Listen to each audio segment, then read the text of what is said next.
Before the Great Depression wiped out 89% of the stock market's value, there were clear warning signs that almost everyone ignored. And before the 2008 crisis destroyed $16 trillion in household wealth, the same signals appeared. And before Black Monday in 1987, the worst single day in stock market history, those signals were flashing red once again. Every major crash going back 400 years, and I mean every single one, has followed the same four patterns. Not similar patterns, the same exact ones. Here's what should have your attention right now. Several of those patterns are showing up in today's market. For instance, the Buffett indicator, as in Warren Buffett, a measure that helps assess whether the stock market is overvalued relative to the economy, just hit its highest reading in history.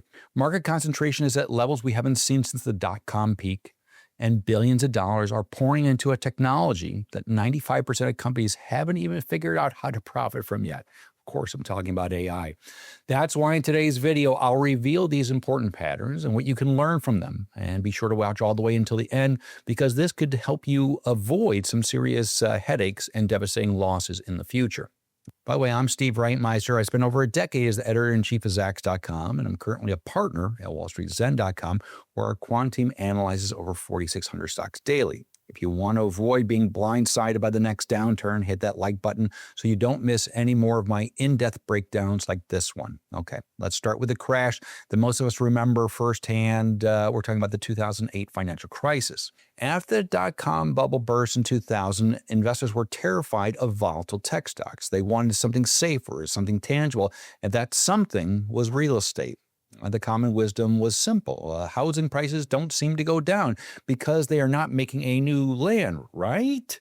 So what went wrong? The banks got creative and started bundling thousands of mortgages together into these complex financial instruments called mortgage-backed securities and collateralized debt obligations, also known as CDOs. The problem was these products were so complicated that even the banks that created them didn't fully understand the risks that were buried inside. The mechanics were straightforward. Hand out mortgages to practically everyone. No income verification, no down payment, no problem. But there was a problem. Then package those mortgages up, slap a AAA credit rating on them, and sell them off to pension funds and institutional investors around the world as seemingly safe investments. And for a while, it worked beautifully. Household debt was ballooning, but nobody cared because housing prices kept climbing. The banks weren't really in the business of lending anymore. They were in the business of manufacturing securities for Wall Street. Then it all unraveled. On September 15, 2008, Lehman Brothers filed for bankruptcy. Unemployment surged. Entire neighborhoods emptied out. $16 trillion in household wealth evaporated, and you know the rest of the story. Okay, so here's the first pattern, the four that we will discuss today. When debt grows faster than the economy can support it, the whole system becomes very fragile. It doesn't take much to knock it over. One big crack in the foundation and the entire structure comes crashing down, especially when everyone rushes for the exit at the same time. But 2008 isn't where the story starts, not even close, because the same pattern, along with three others we're going to talk about today, goes back centuries. We're going to jump back almost 400 years to Netherlands in the 1630s. The Dutch Republic built what was essentially the world's first stock exchange. Money was flooding into the country, and the surging upper class needed something to spend it on. Enter the tulip. These flowers were exotic, rare, and beautiful, so they quickly became the ultimate status symbol. At first, only the richest merchants could afford them. Historians estimate that a single pound of tulip bulbs sold for roughly the equivalent of a month's salary, something like $4,000 in today's money. The Dutch invented futures contracts, agreements to buy tulips at a set price for delivery next season. And because tulip prices kept rising, those contracts themselves became incredibly valuable. People started trading the paper instead of the actual flowers. Now you've got merchants, farmers, even sailors all piling into the tulip market. Not because they want flowers, but because they're convinced they can sell their contracts to someone else at a higher price next day, next week, next month, right? The greater fool theory. At the peak, individual tulip bulbs were changing hands for the equivalent of what you would pay for a house. And right there is the second pattern. Speculation fever. When people stop buying assets for what they're actually worth and start buying purely because they believe someone else will pay them more tomorrow, you got a bubble on your hands. It happened with Dutch tulips. It happened with internet stocks in 1999. And we've seen echoes of it with meme stocks, meme coins, cryptocurrency, and zero-day options in recent years. The tulip market, of course, eventually collapsed. The futures contracts became worthless, and the people who had leveraged everything they had were left with nothing but a pile of flower bulbs that nobody wanted anymore. The takeaway is simple, but still relevant today. Speculation bubbles burst. The only question is when. All right. Before we move on to the third and fourth patterns, do me a favor, subscribe and hit the notification bell. I put out data-driven investment analysis every week to help you make smarter decisions. And trust me, you're going to want to see what we cover in the next couple weeks, so subscribe now. All right. Let's fast forward to the 1920s. We call them the Roaring Twenties for good reason. The Industrial Revolution had created more wealth than any previous period in human history.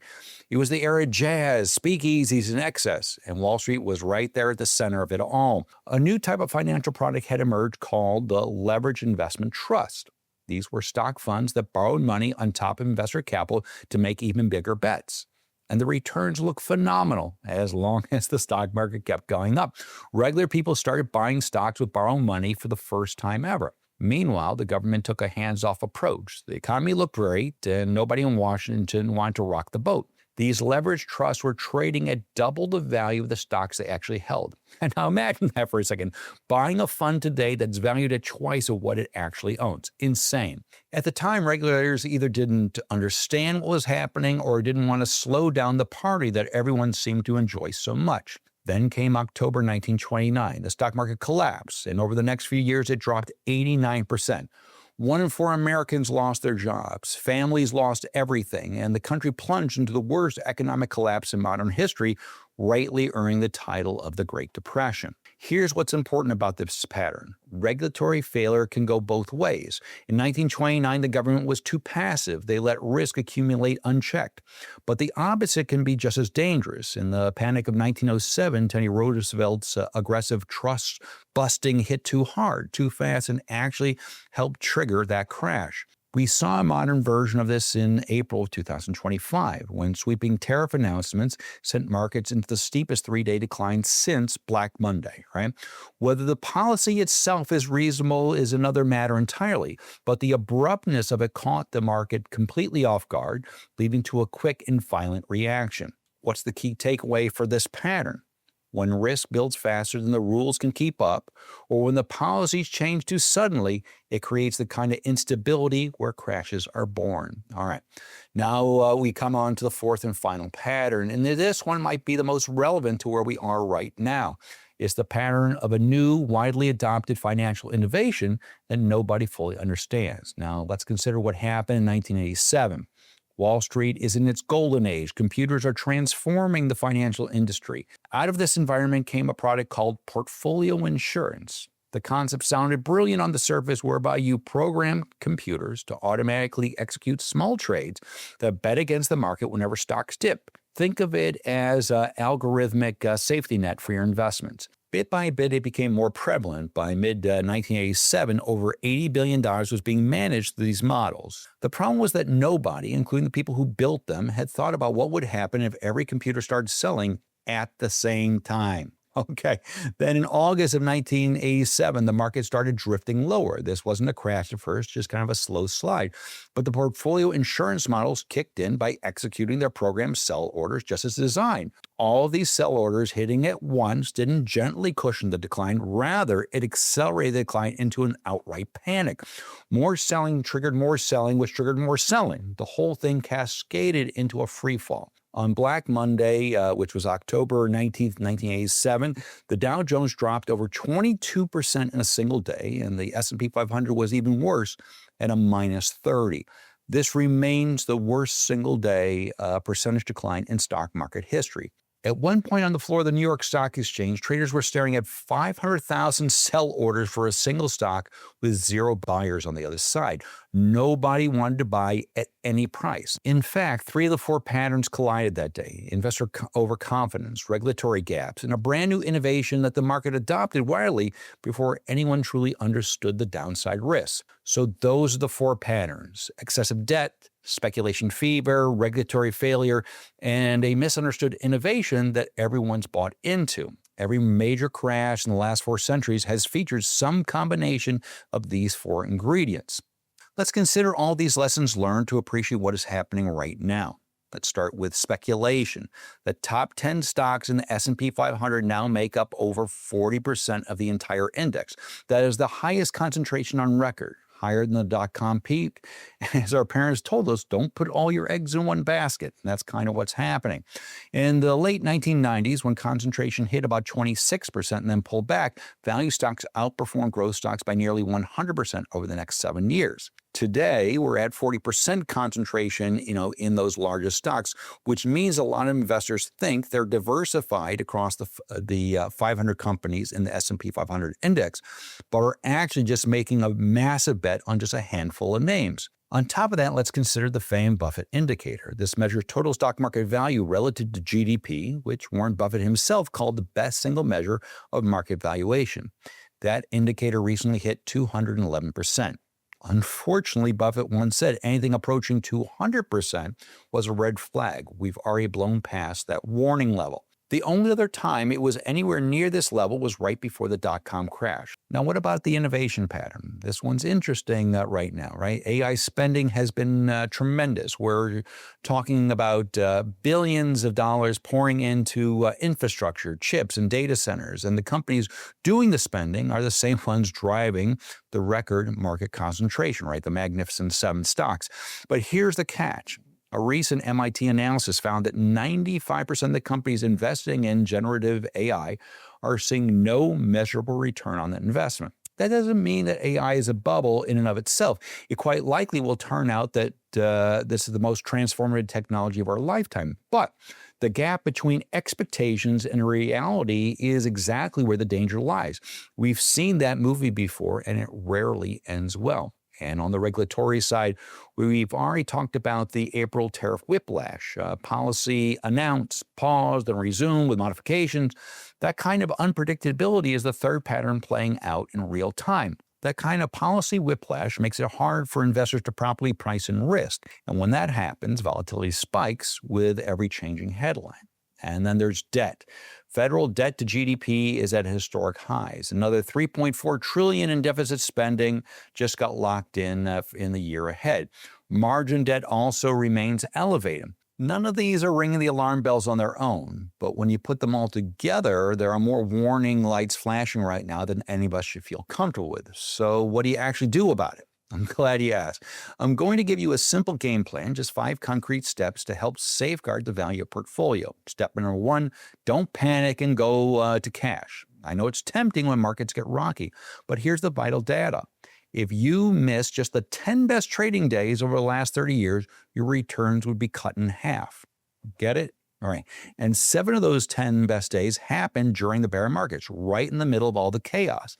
When you sell in a panic, you almost certainly miss the big bounce, thus harming your returns in the long run. Step number 2, don't try to time the exact top, right? Nobody rings a bell at the top, as they say. Recognizing these patterns is not the same as predicting the date on the calendar. I've been at this for over 4 decades. I've never met anyone who can constantly call the top, nor consistently call the bottom for that matter. What you can do is manage your risk, and that leads us right into step number 3, and this is the big one, rotate into quality. Not all stocks crash equally. In 2008, companies with fortress balance sheets, consistent earnings growth, and low debt fell less and recovered faster than the overall market. When a correction hits, fundamentally strong companies are your best shelter. This is exactly why I rely on proven quantitative analysis rather than just gut instinct. Our Zen ratings system evaluates 115 different factors for every stock, covering things like growth, value, financial strength, safety, and more. Having an objective, data-driven system that separates the strong from the weak isn't a luxury during uncertain times. It's your first and best line of defense. If you want to see this in action, I recently used the same system to identify 3 specific stocks I believe could double or more in 2026. There's a free report linked in the description, or you can scan the QR code on your screen. All right, moving on to step number 4. Have a plan before the crash happens. Decide right now. At what point do you rebalance? What's your stop loss discipline? What quality stocks are on your watch list to buy when the stuff hits the fan, right? The worst time to make those decisions is in the middle of the sell off when fear is running high and your phone is blowing up with all the bad news. Finally, we come to step number 5. Remember that crashes are opportunities. For prepared investors, downturns can be when the best companies go on sale and you can make life-changing investments. If you've got the framework to identify quality stocks at discounted prices, a market crash doesn't have to be a disaster. There you have it. We've reviewed 4 patterns that point to market crashes, along with 5 steps to prepare your portfolio right now. It's time to hear from you. Which of these 4 patterns concerns you the most right now? Is it the debt levels, the amount of speculation taking place, the regulatory uncertainty, or the AI spending gap? How poorly the ROI is coming in on those AI investments. Now, drop those thoughts in the comment section below. That's because I read every single one and reply to as many as I can. If you want to expand your knowledge of patterns and trends that have consistently repeated in the market, well, be sure to check out this video about a pattern that has been actively predicting crashes since the 1800s.